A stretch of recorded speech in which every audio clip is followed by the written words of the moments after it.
Strong Dads wants to thank 4Speed on 50 for sponsoring today's show. If you like classic cars, great food, and a taste of Americana, you have to visit 4Speed on 50's Diner, located on Route 50 in Lawrenceburg, Indiana. Stop in today for a meal and an experience you won't soon forget at 4Speed on 50's Diner. Welcome to Strong Dads. This is Merrill Hutchinson, and today I get the opportunity to really put a stake in the ground and start a new chapter. And we are going to introduce our new guy to Strong Dads. We want to thank Carl. Carl came in, and Carl Andry was fantastic, brought in great topics, great conversation, super well-read and educated man, and you got some big shoes to fill right there, big boy. Absolutely. I really enjoyed listening to Carl and having his wisdom over the years that he's had to speak through was really phenomenal. Yeah, he's just very insightful, and he seeks wisdom. He talks to older people all the time because he just wants to be a sponge and absorb that, and then just like, okay, how can I bring that into my world? So, So anyway, but Andy Dalton is our new hire at RockSolid Families. Andy is going to be coming in and being a coach, a life coach for us, going to be working in our office, mostly going to be working with, I'll just say kind of the boys to men category. And Are we talking the Boys to Men album there? Yeah. Well, hopefully they could probably use some work. But working through, that age demographic, and then ultimately working into some couples and parenting and that kind of stuff. But so thanks for joining today, and let's get into a little bit of Andy, okay? But before we do, let me thank our sponsors. That way we can start rolling with it, okay? All right. We want to thank Quality Auto Mart, Casey's Outdoor Solutions, and 4Speed on 50 Diner for being sponsors of the Strong Dad podcast. We also want to thank all you guys out there that continue to listen to the show and share the show. It's our job to find shows and topics that we think that we see a lot that come into our work that we do, but also just things that are current out in the conversation out there that we're having. And so, if you guys have ideas and topics, feel free. You can email me at hutch@rocksolidfamilies.org and float those by us, and we'd love to address those. So our big deal here at Strong Dads, being faith-based and family-oriented, is really what we're all about. If we want to make something better, the first place to start is our home. Yep. And a lot of times we want to look at our politicians and our economy and all that stuff, and we don't want that stuff to be bad, but if your home's not good, that stuff's going to be secondary. Absolutely. Yeah. So, absolutely. All right, so let's get into Andy Dalton just a little bit. By the way, you're not red hair. I know, I was thinking about that. Should I have worn a wig and been like, they got Andy on here? Yeah. So, in the Cincinnati area, how often do people look at you and go, you're not Andy Dalton? I referenced this, and I don't know if people remember, there's an old commercial about Michael Jordan, and it's this older white guy. Yeah. And so this guy's waiting at the airport I get to meet Michael. And this old white guy comes up I'm Michael. And he's like, get out of here. I want to see Michael Jordan. He's like, no, seriously, I'm Michael. And so I get that. They're like, oh, that's not the Andy I was thinking of. The disappointment of, oh, it's just you. Yeah. So if you're listening and you're outside of the Cincinnati area for, I don't know how many years ago, but Andy Dalton was our quarterback at the Cincinnati Bengals. Yep. And he doesn't look like you at all. No. He's got red hair, and he's just a little bit taller than me. And probably makes more money than you. $1 or $2 more dollars. I mean, what you have in common would be the athletics, right? Yep. So, Andy, I've known you. I was kind of trying to figure this out. It's around the 20-year mark. I don't know exactly. Ooh, yeah. The middle school years probably, and back then in of course, Hidden Valley. Yeah. So probably in the 20-year mark. So I've known you for a while, and the reason why I knew you specifically would be because you were friends with our older son Nick. Okay, and so you guys played sports together, wrestled, football, all that kind of stuff. Yep. And so for a long time, we just got to be in each other's worlds a lot in that way. And so because of that, I've just always respected and admired how you approached life. Even when you were a kid, you were passionate. Yeah. And to the point sometimes you're like, Andy, calm down. I got to reel right back now. a little Calm bit. down. But I mean, we definitely would rather have the passion than the guy who doesn't care about anything, Yep. And so seeing you come through the sports was really big. You and our son, Nick, you guys were wrestling partners. And I mean, you might have different memories of that than I do, but my memories are just you two used to beat the snot out of each other. And it was like, someone's going to get hurt, boys. Now, this is practice. Let's save it for the match. Well, we were just a little bit different weight classes, but it was both him and I were just athletic, and we didn't want to lose. And so it was like, I'm not going to give this takedown up. He's not going to give this takedown up. And then we had this 3 minutes of going live. Nobody had scored yet. Yeah. So we were going to keep going because somebody had to win and somebody had to lose.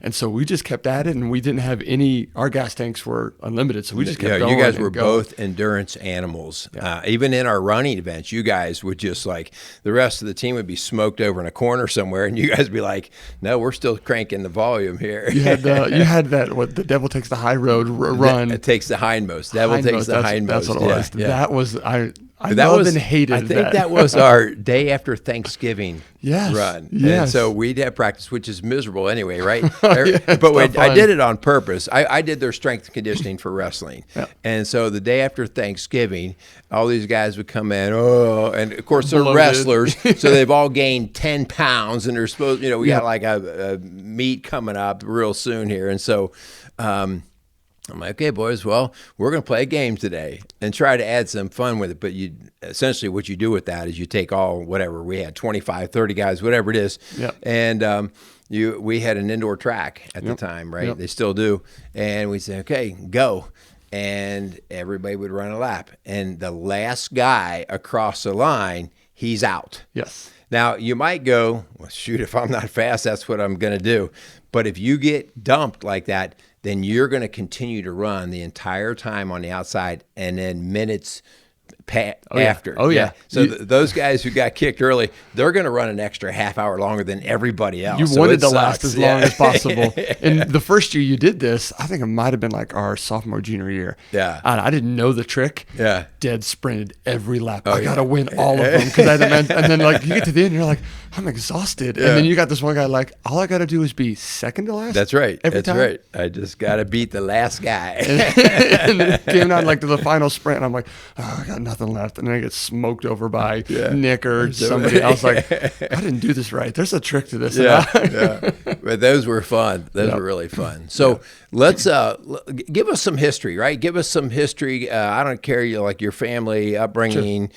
Background, and of course we're going to walk this right into your work that you do today. Okay. Well, first off, thank you for inviting me on here. It's a privilege to be able to be joining RockSolid and just where the Lord has taken our family. I'm so excited.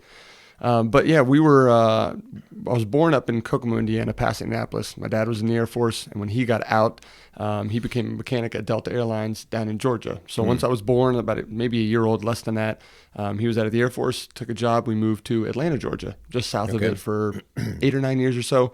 So grew up quite a while down there. And then he's from Illinois. My mom's from Indiana. So as soon as he had enough seniority and tenure, he's like, all right, we need to get back up to CVG. And so moved up here when I was in 4th grade. And so from there, we've been up this area ever since. And then, like Merrill said, went through East Central High School where Nick went. And then we had this really solid group, mainly our wrestling group, that we played football together and we had some friendships there. But when you're in a same room for hours on end, multiple weekends on end, you get this bond that is pretty unbreakable.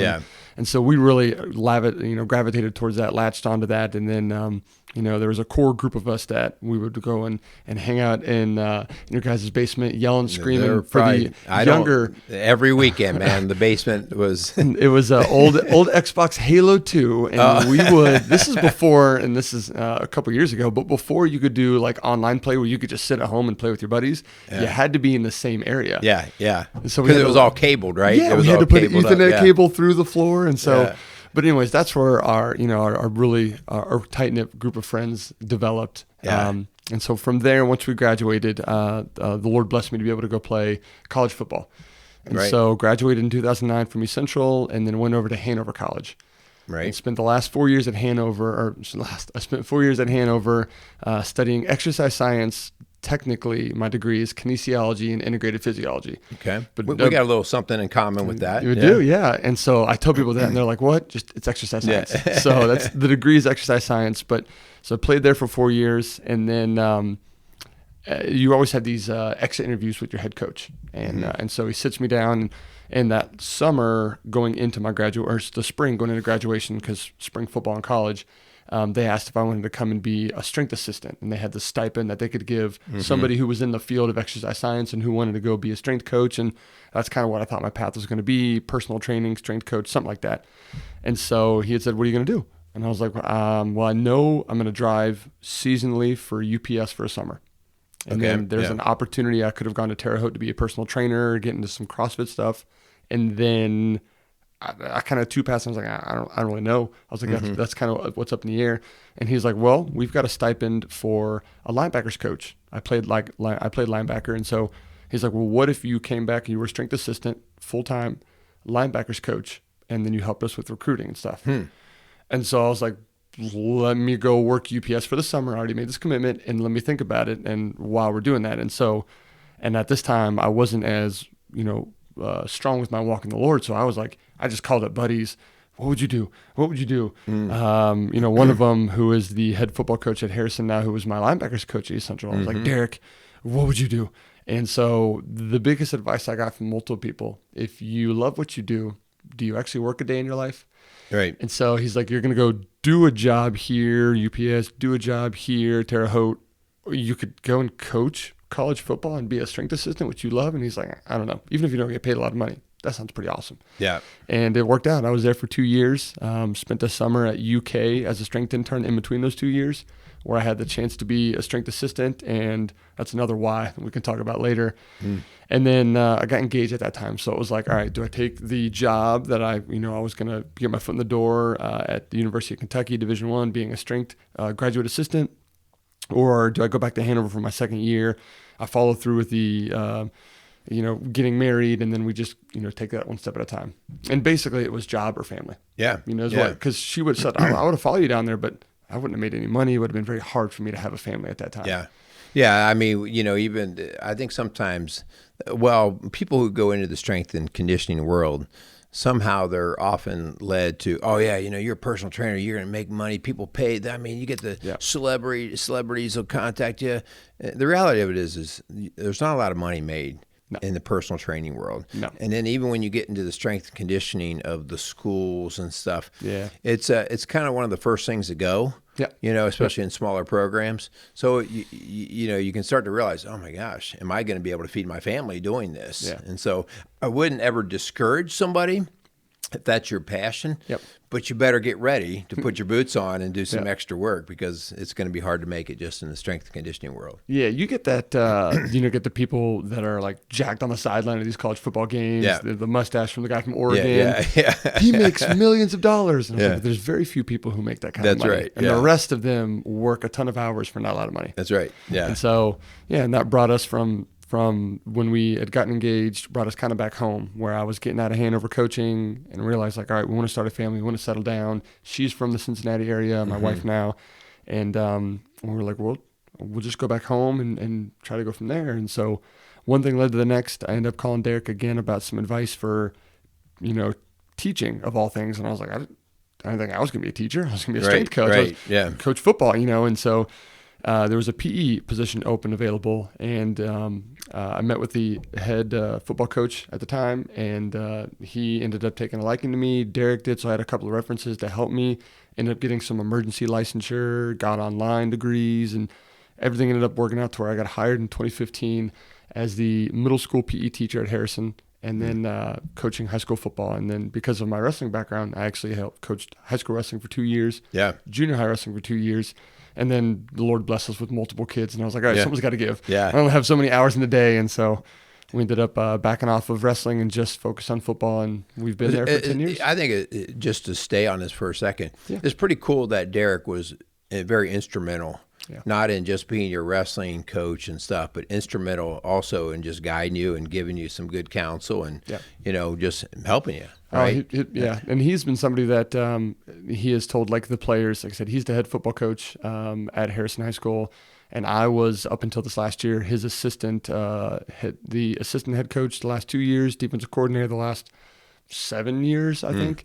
And just ended up being really close to him. So he would tell the players, I'm like his little brother. Yeah. And so I looked at him as a mentor for years. I worked landscaping with him for about 12 years. Like I said, he was my linebackers coach for 2. Yeah. We kept ties through college and beyond. And that relationship that, he poured into me, I was responsive to it.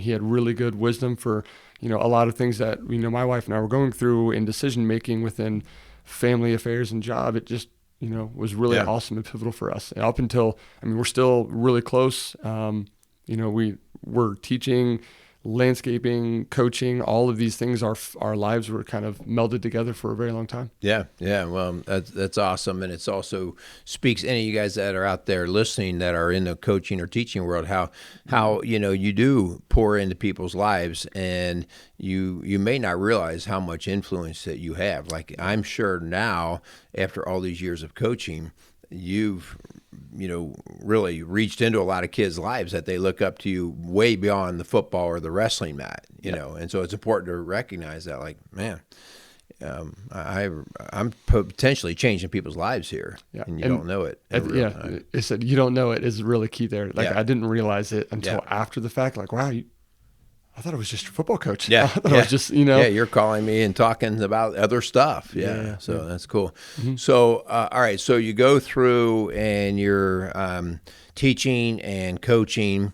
Your wife's name is Catherine. Yes. Right? And you have how many kids? We've got 3 beautiful kids. 3. What's their age group? So Oakley is 7. She's about to turn 8 at the end of May. Okay. And then our son, KJ, he is 6. And then we've got a 2-year-old daughter, Millie.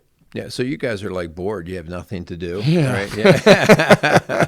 Absolutely. Yeah, that's pretty awesome. So, all right, yeah. So up to this point, you said earlier, like when you were doing the football coaching thing at the university level, your faith was still, it was probably just budding, right? And maybe pretty immature at that point. Yeah. So walk us through, like, what brings you into faith and what's happened there in your walk? Sure. And so what's really cool with this, looking at Merrill, when we moved up here in 4th grade, my family didn't have a church body to go to. And so we were kind of like trying to find one, had one for a little bit. But then when the pastor moved on, they didn't like how they handled that situation, my parents. And so they had stopped going with us as a family unit. And so I remember the next place that I went to that I remember being poured into was Bright Christian because of Nick. Oh, okay. Because of our relationship in middle school via sports. Yeah. And I think he kind of knew that I don't know. I've never asked him that question, but he invited me. Yeah. And it was youth and just going to services. I was baptized previously, but I'd kind of rekindled a little bit of a fire going into college. I was like, I was a part of youth. I went to youth camp. I was regularly going on services on weekends. And so, but once I didn't have anybody either, hey, I think this is a great idea for you. My parents, looking for their approval. I went to college and I'm by my own. That dropped. My faith was like, oh, this is going to be the least important thing. Right. And I didn't realize that going into it, but it did. It dropped women and then all of the other fleshly desires of the world that I didn't know about. I had never gotten into alcohol until I got into college. Right. Oh, this is what alcohol does. Yeah. And all of those different factors played into this melding pot of faith went second, everything else, the success and pride and selfishness that went along with it because I was successful playing college football. I started at a 35 of 40 games in my 4 years. I was a 3-time captain. I was a 4-time first team all conference. I had a lot of accolades to my name, and that put way too much pride into me. Yeah. Didn't realize that until I've gotten older. And so my faith really, even when we got married, the timeline of it, 2022, we got rededicated. And so prior to that, probably 3 years. So it was at 2018, 2019, we started serving at our local church body as youth leaders. And so up until, 2009, I left high school. And then 2018. So that 9-year gap was for me this weird spot. The desert. The desert. Yeah. And so that frame was, looking back, the Lord really protected me in a lot of that, some of the dumb things that I was doing. You mentioned the pride thing, and if you get a chance, any of you guys that are out there listening, Jordan Peterson this week, as we're recording this, he has Tim Tebow as a guest on. Yeah. And Tim is speaking of some of the stuff you're speaking about right there, that everybody knows him kind of now as this very evangelical sort of preacher, missionary, businessman, all these different things. And he spent some time in that show talking about how hard it was because he was getting so many pats on the back, and his pride, he was naturally competitive. Yep. And so his pride started to just really take control. Yeah. And to the point where I can't lose because it'll look bad to me. Yeah. Right. Yep. And so I'm gonna beat you no matter what. And so he talks about how bad, and this is just him, he may have not been that bad, but how bad of a teammate he was because it was all about him. Yeah. Even though he would say, "Come on, guys, we got to win this together," he took it very personally. Yes. As if it was, no, really, we got to win because I got to feel good about me. I want to look good. Yeah. Yep. And so, he talked about how his parents actually said, "Hey, you know what?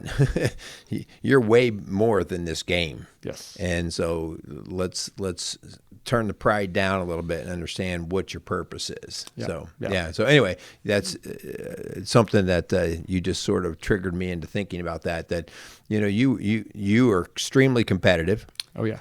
And everything that I've seen you do in terms of sports, you were among the top tier, right? Yeah. And because of that, you start I am going to be the best at this. I'm going to beat you. Yes. And things can get really messy that way. Yep. I mean, it's not that we shouldn't win. We should go to win, right? Yeah. But that's not, you're way more than whether you won or lost. Yeah. Yeah. Yeah. I took a lot of that stuff very personal. And Yeah. there's I've ruined relationships because of that. Yeah. Yeah. Okay. So you do the 9-year desert, and then you're coming out. So what's pricking your heart here to make you go, okay, I want to pursue God better or differently? What prompts that? Oh, this is kind of cool. Nothing run me. Yeah. So, at the church, you've got this, every church body, I believe, has some sort of class where you get to know the church, they get to know you, and then okay, what giftings do you have that we can help you serve in? So we take that, Catherine signs up for it. It's like, hey, I'm going to go through this. And I was like, nah, I do landscaping on the side as well as teaching and football and wrestling. We got kids. I'm like, you know what? I got enough stuff. I'm good. Yeah. And again, that pride thing comes up Right. I'm good. And so she keeps on just hintfully hey, I'm going to do this in a couple of weeks. Are you sure you don't want to join? Yeah, I'm good. You do it. You do it, honey. This is all about you. This will be your thing. Yeah. And so it finally gets the week before, and I had this guilty conscience of I'll join with you. And it wasn't her. She wasn't pestering me with it, but it was okay, fine. I'll do it with you. I'm not going to go and sign up for anything, but I'll do it with you. Yeah. And we do at the end, they have this idea of your giftings and where you want to serve. And so she was talking to me about it. And I'm like, I don't know. Yeah, we want to serve and we want to pour into young guys, young people. I'm not doing middle school. I'm a middle school PE teacher. And so I'm like, that's enough middle school. No more. Yeah. So you do get exhausted out of that group. Yeah. That age is finicky. So no, and so we're like, let's go high school. A little bit older, a little more mature. Okay. And she was feeling that way too. And I said, that's fine. Again, this is more you. Yeah. I'm just kind of on the tail end of this, but we'll go that way. And so the first thing was we sat down with him and the youth pastor at the time and was like, hey, listen, just come to one of our youth group meetings, get-togethers, whatever you want to call them, and just tell me what you think. Just sit into it. You're not going to do anything. Yeah. Be like one of the kids. And again, this is cool. We've got 3 boys that I've discipled heavily, baptized a couple of them, and our kids call them the boys. Yeah. Hey, when are the boys coming over for dinner? Yeah. And so we saw them there, and because I coached them. They're like, Coach, what are you doing here? I don't know. We're going to check out this whole youth thing. Maybe help serve. And he was talking about sex. And I'm like, okay, this is really going to tell. How good are you going to do this? Yeah, yeah. And just the way you can navigate talking to high school kids in a very sensitive topic in that type of setting, I was leaning forward. I was like, you're talking to me right now. Oh, yeah. And so he came in afterwards, came up to us and like, hey, what'd you guys think? And I was like, Catherine, I haven't talked to you yet. I'm in. We're in. Let's do this. Yeah. And he's like, what? And I was like, I'm sorry, Catherine. I know we didn't talk about this. We were going to, but I'm in. That's and she great. starts laughing and she's like, no, I'm in too. Yeah. And that was I remember, I mean, we were youth leaders for 4 years. I remember multiple times sitting next to high school kids, because you'd build a relationship with them, you sit with them on Wednesday nights, sitting next to them, and I felt like I was one of the kids. Like the Lord was speaking right to me, like, hey, I'm softening your heart here, man. And I don't care if I'm older than them. I was sitting right next to them as I remember crying sometimes when they're crying. I was worshiping like they were worshiping, and it was like that right there, that pivotal 2018, 2019, whatever that time frame was when we started Youth Leaders, that was the moment that redirected my faith back to 2022. We rededicated our lives. We were baptized again because both of us were previously baptized, my wife and I. That was like, okay, Lord, we're all in on this. Yeah. Where are we going? You know, I want to just speak to something you said there. Like when Linda and I, again, we were born, raised Catholic, but I would say the desert was pretty dry for us too, you know, and we went to a non-denominational church. It was actually a Bright Christian church.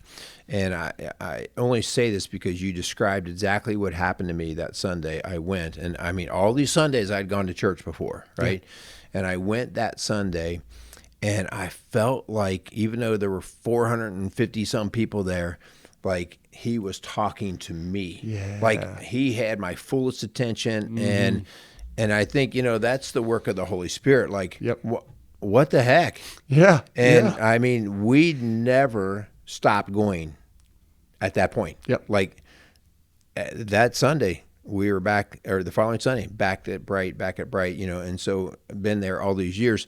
And I say that because sometimes, you know, you just have to, it's when you least expect it, but if your heart's at least a little bit open, if it's a little bit open, all of a sudden you're going to get messages that hit you that you didn't see coming. Oh, yeah. Right? And it's like, oh my gosh, Linda and I couldn't stop talking. Yes. Like, was he talking to us? Like, and so, yeah, just that whole idea that somehow you felt like the message is for you. And I think the Holy Spirit turns up your antenna, opens your heart, and just starts pouring into it. Yeah, so. I agree with that. And that like, because we were just there, like we had an open mind. We're like, all right, let's just see what happens with this. And that right there, that open mind of like, okay, now you have this, not this hardened heart, like, no, I'm good. I can do this. Which is that pride, as you talked about before. Like, no, like that's good for other people. I'm good. I'm good. You know, when you started saying you're good, that's not your good. Pride speaking, right? Yeah. And so typically none of us are that good, you know. So, all right, so that's pretty cool. So then 2022, you guys are rededicated to understanding like the reason why, the purpose and everything.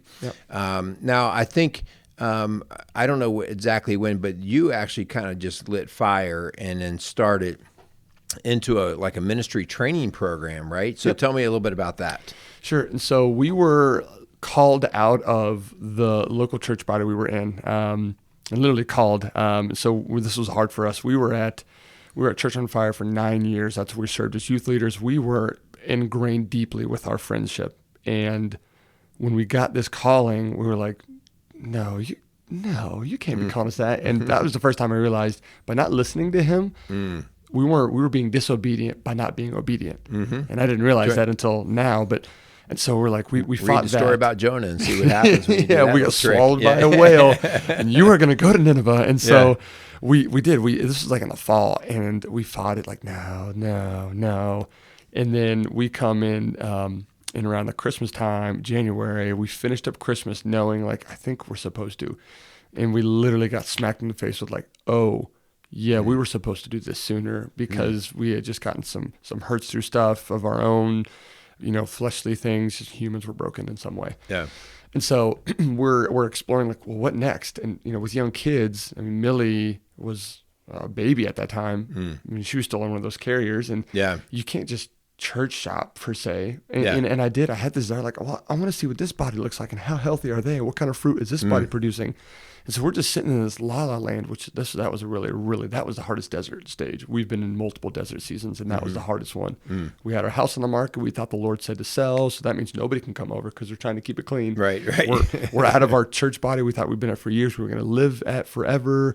Our friendships were really on the fritz because of everything going on. So we're alone, and the devil likes to attack when you're alone. And so, man, we're just sitting here. Oh, and so finally we were at two different places. This is Easter and 2023. And this guy from South Africa comes to lead the message at this church. And so Catherine's like, hey, after he's done, I think we need to go up and have him pray for our family. Like, okay, sure. Walk up, prays for our family. It's a 5-minute interaction. Hey, my name is Andy. This is my wife. We feel like you should pray for us. See you, and we're out. Yeah. The next morning is Easter Sunday morning. We go over to LifeSpring. Again, we're just kind of like, all right, I don't know where to go. Friends told us this place was nice. Let's check it out. And we get a phone call. Hey, the guy from last night, Dr. Henrik Vorster, he's calling you from the pulpit. Like, what do you mean he's calling me from the pulpit? And we had friends at service. They said he walked up. At LifeSpring? No, at New Vision. At New, okay. So he's at a different pulpit and he's calling you. Yep. And so he had walked up with our friends who were in the service. He walked up. Normally, if you're a guest speaker, you're like, guys, thanks for having me. Yeah. Easter, he's risen. Hallelujah. Right? That's what you say. He walks up and says, hey, where's Andy? I met him last night. It's the first word. Not good morning. His first words were, hey, where's Andy? I met him last night. And so I'm sitting here talking to my neighbor across the street, like, do I need to go down there? Yeah. And so they finally get him on a phone call. And he said, I was woken up with this dream from the Holy Spirit last night. He said, you and your family are going to go get into ministry. His hand is going to be upon you, and you guys are going to go. Wow. And so we're just sitting here. My wife, Catherine's on the speakerphone. We're holding it between us, and we just look at each other. We've never been prophetically spoken over this way. Yeah. We don't really know what to do with this. We did feel the desire to go deeper with him since 2022. So this is a year later. Like, we know you called us to go deeper. What does that mean? And so talking through some people, John Calabrese, local guy that I really like, right. and he coached football as well. And I kind of, hey, John, you're an associate pastor. What do I do with this? He said, Andy, like 2 weeks ago when you sat down with Jeff Durler and had lunch with him and his wife? I said, yeah. And he said, I see church plant written all over you. And I was like, I don't even know what a church plant is. What's a church plant? And he's like, oaks, maples? Like, what what's I was a like, church plant? Yeah. Is this like a garden thing here? Like a nursery? Like a word on a we're going to start raising our own garden in the back of church. Yeah, I got this. And he's like, Andy, that's where you start up another church. And I was like, oh. And he's like, Andy, we have a church planting residency here. I was like, oh. I didn't know that. And so John Calabrese is the associate pastor at LifeSpring. Jeff Durler is the lead pastor. We were, like I said, exploring LifeSpring, seeing where God was calling us to, sat down with them when we introduced ourselves to the lead pastor, and he saw this written on us, get a phone call from Henrik Vorster. And so I'm like, all right, Lord, you're putting two things in front of messages. us. Yeah. So we had sat down, we were praying about it for a long time. And the third, I feel like threes are very big in the Bible here, right? And so I had Jeff say something, I had this other guy from South Africa say something, and the third person that I felt like, nailed it in the coffin. We're sitting here after talking for 4 hours with Jeff and his wife, and they left our house. We put the kids to bed, and my wife's a processor, right? And so as soon as it's done, what do you think? Sorry about that. Hey, what do you think? I'm turning around looking, and she's like, don't talk right now. I need to kind of decompress. I need to think. And I was like, okay, that's fine. And so TV's on. We're not really watching it. It's just numb in the background. Right before we go to bed, she turns it off. She looks at me. What do you think? I was like, okay, she's processed enough. Yeah. And I was like, I'm too excited. I don't know. What do you think? And I knew when I asked her that, when I think about what do you think, I'm thinking, okay, how can I provide more for my family? Yeah. What security am I providing? What future am I giving for my kids? And so that right there, dollar bills, those things, insurance, like that's going to my head. She says, Andy, I think we should do this because she's thinking of the kids and the family. And so right there, when she said, I'm on board, Andy, I see this in you from Jeff. I see this in you from the Holy Spirit. All of these things come together. I'm like, all right, Lord, I'm not going to deny this for 3 other times. Right. And so I was like, all right, that's our cue. We've been praying for a month or two. This is the first time I had seen somebody really wise say, let's take this really slow. Yeah. Before we say yes to something that could change your life, let's make sure that this is what you want, what your wife wants, and what the Lord wants. Yeah, because Satan can masquerade, right? 100%. He can masquerade. So yeah, it's impulsivity is his friend. It's his tool. Yeah. Okay. We spent months praying about that, and then the elders were praying about it, and we said yes. So that 2-year church planting residency, that was kind of the start of like, okay, what are we going to plant? What the Lord put it on our heart, this missional mindset of let's go and plant a church, but we didn't really know what that looked like. Right. And so we spent these 2 years kind of doing some training of biblical foundations, right? We wanted to make sure that, talk about rock solid. Yeah. We wanted to make sure that if something happened, our foundation was really, really rooted in the Word, really rooted in our relationship with God, that no matter what, we would be okay to continue going with ministry, even if something devastating happened. Mm-hmm. And so that was the first year. And then the second year was like, all right, Lord, Holy Spirit, what do you want us to do? And what do you want us to plant? And then that kind of came around, this missional mindset, reading the book of Acts. And what did the disciples do when Jesus gave them his authority? They were going into homes, going into villages, and living life, building relationships, leading them to Jesus, teaching them to do it. And then this kind of snowball effect started happening. Yeah. And so we started exploring this home church model, micro church model, however you want to word it. And so for the last 6 months, we've been really honed in on like, okay, how does this look? What does it look like? Right. And that's really what, Kath and I, the residency, when we're recording this, is actually going to wrap up this weekend. Okay. And so we're going to be commissioned. We've got about 5 or 6 families who feel the same kind of call to live missionally. Mm-hmm. And we'll still have a home church in LifeSpring, but we'll slowly kind of pull out of there and really dive into building disciples, making disciples. And then the home church model is biblical. We'll have some accountability and some overseers, and then we'll just follow the Bible, follow the path of disciples. Yeah. And build the home church model where, I think it takes away a lot of the legalistic side of church oftentimes. I mean, on a regular basis, Andy, people come in to us. It just happened to me today, I'm in a session. We always say, okay, so tell me a little bit about your faith background. And I mean, on a regular basis, people have stopped going to church, and they usually stop going to Jesus too. When they stop going to church, frequently they do. Yes. And you go, okay, well, give me a little bit of background. And it's always like this church hurt sort of thing. Yes. Somebody from somewhere, from some legalistic sort of thing, they either got hurt or they're whatever, And oftentimes they go, that faith thing, it's not for me. Yep. And so part of, I always work to tease out, okay, wait, let's tease out the Jesus out of this church thing so that you understand that they are two separate bodies trying to come together to, one honoring the other. But anyway, so I think the opportunity for the home model of that, if it's done well, it can also be very dangerous too, 100%. Right? Because you get a lot of individualism. Yeah. And then like, this is just us. We're not growing. We're not doing any multiplication. Yeah. So there's danger in that as well. Yeah. Okay. So I want to be a little conscious of our time. Okay. We're doing good. Are you ready for me to come into the scene yet? I think so. Let's do it. Okay.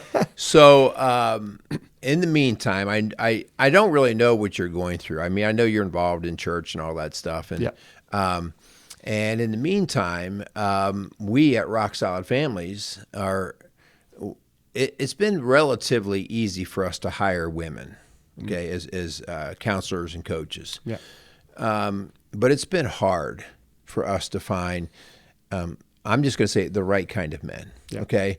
I want strong biblical men, men that can call out another man, men that can encourage another man. Yeah. And when I think of a man, like especially in our area, I'm talking about my construction guys, my hardcore guys are like, no, because these are the guys that they bring strength to what they do. Yeah. Right. Yeah. And so trying to find a coach or counselor that can talk that kind of language has been hard. Yeah. And so I'm actually talking to my older son, Nick. Yeah. Where he and I check in every week, and I'm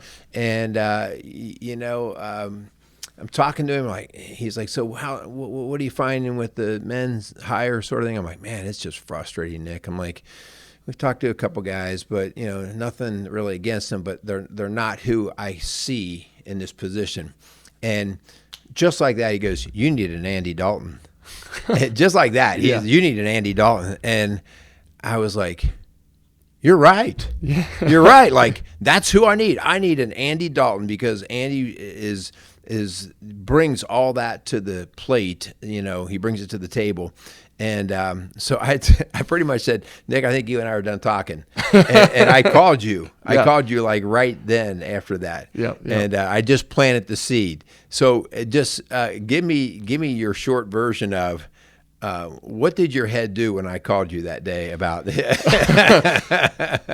Merrill is calling. What? Is something wrong? Is everything okay? Yeah. I remember talking in a little office where I'm teaching, and you had said this. You're like, Andy, if I'm poaching and doing something wrong, let me know. Immediately, you were very respectful in that way. And I was like, well, the great thing is when we talk about this home church model, it's bivocational. Like the goal from starting this was have a full-time job, so you don't have to rely on the givings of the congregation. Right. And you can be free to go and, roam as the relationship is built. And so I was like, one, you're not so great. Two, hey, Catherine. Click.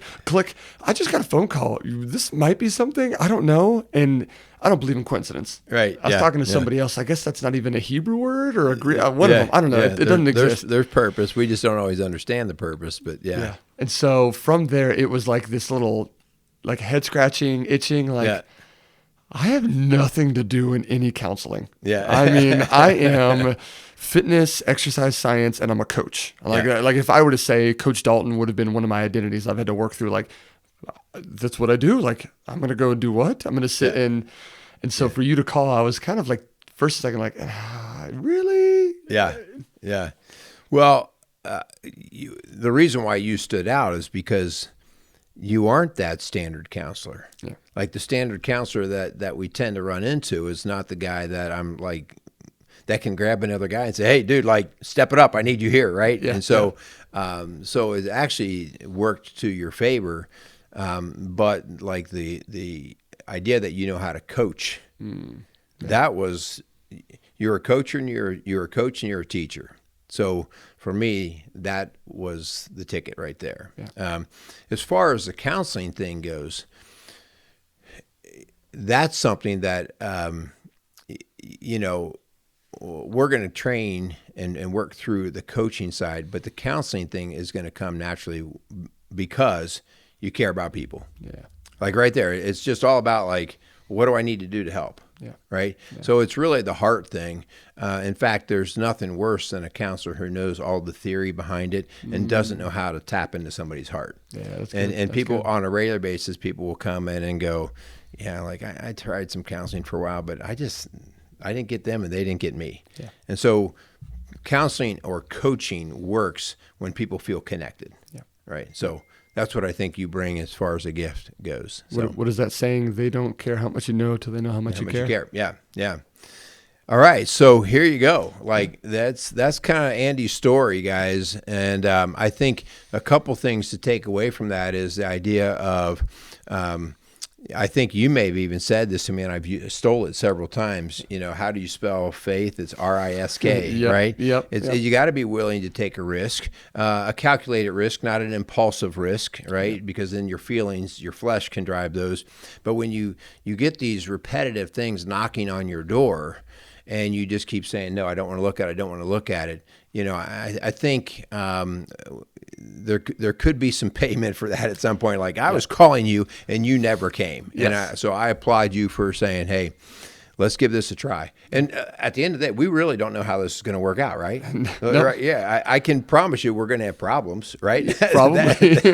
that part's kind of guaranteed. Yes. But us working through that, I think, is going to be to see, how well we do and what kind of fruit we can produce out of it. Yeah. So. What's exciting for this is I felt like this wasn't us seeking something out of our own will. Yeah. I was not looking for a job. Yeah. You were looking for somebody, but mine didn't come in until somebody else threw something in and, maybe. And I felt like this has really been like, Lord, you've guided us into this position. Yeah. And because we're saying yes to you, I think this is going to work for kingdom impact because of that. Yeah. Okay. So let's wind it up with a couple of things. Sure. Give me two things you love. Oh, I love my wife and I love my Lord. Those are churchy answers. I'll give you, those are good. Those are good. All right. Give me one thing you hate. All right. That's not a church answer. That's not a church answer. I hate doing the dishes. I just don't like doing the dishes. You don't like getting your fingers wet. We have a dishwasher for a reason. Yeah. All right, tell me, give me a little, like I'm big at saying where you're going to be in 3 years, where you're going to be in 5 years. I'm big at like trying to vision cast that way in my own life and with other people. Yeah. Where are you going to be in 5 years? This is weird. I didn't let him prep, guys. No prep. I wasn't going to let him do that. This, for me, over the last couple of years, like when I said we put our house on the market, Yeah. Lord, if you were going to call somewhere, I'm moving now. So I'm going to be in a greater relationship with him. And if I'm going to answer this as best as I can, we are living in this area. We are blessed to have RockSolid expand and grow to places we didn't even know. Our kids are in wonderful relationships, and I am still running, still lifting, and enjoying playing pickleball. All right. Okay. Good. Yeah. Well, and I asked that because I think dreaming is a sign that you have hope. Yeah. And you're still alive. Yeah. And when people stop dreaming, when you say, well, what about next year? I don't know. That's actually kind of an indicator that things aren't healthy, right? Okay. So even it's not about whether those things always come true. Yeah. Because they're probably going to come true in a lot of different shapes and forms, right? Not going to look quite like you think. But the idea that you keep dreaming and then that dream gets tweaked, right? Like it's going to look maybe just a little different than you think. Yep. But you got to dream. Yes. Right? I agree. Where there's no vision, the people perish. Yeah. Right? That's good. Yeah. So, all right. You got anything else you want to say? No, I'm excited. Thank you guys for listening to this, for listening to us just have this awesome conversation. And, let's just see where this goes and take it step by step. Yeah. So some of the logistics, Andy is going to be joining us. He's going to be actually joining us on the show here pretty frequently. We'll talk about like the actual schedule because I know you got school and other stuff going on there, but he's going to be joining me on the show here. But actually in the office as a coach is going to start this summer once you're done with all your school duties. Yep. Right. Yep. And many of you that have been listening to us know that we have opened up a second office in Lawrenceburg, Indiana. So we have the one in St. Leon that we work out of now, and then we're going to have the second one in St. Leon. And so between me and Andy and my wife Linda and Bridget, like we're all going to be sharing time down there. And so Andy will be available. I don't know exactly what the days and hours will be yet. We'll have to kind of tweak that out. In the meantime, we're going to be doing some training just to help you feel more comfortable with how you're approaching people and that type of thing. Sure. And so we're super excited and looking forward to getting things moving. So yeah, you good? I'm good. All right. So guys, we want to close things out. We want to thank again our sponsors. We want to thank Quality Auto Mart, Casey's Outdoor Solutions, and 4Speed on 50 Diner. Again, looking forward to bringing Andy on. And so one thing that we can say about Andy is that he is a strong dad and he believes in the mission of that. And so we just want to challenge you guys, go out there and be a strong dad. Thank you, Andy. Good deal. You. Got it. That's awesome.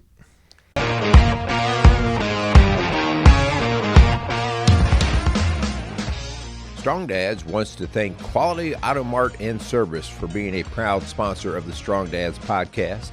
Started in 1985 and going strong for all these years. Recently, Quality Auto Mart has transitioned from owners of Mark and Nancy Repke to longtime employee Fred and Lorene Venus. For all your automotive needs and golf cart needs, check out Quality Auto Mart, located across from Indian Lakes on Highway 46 outside of Batesville, Indiana.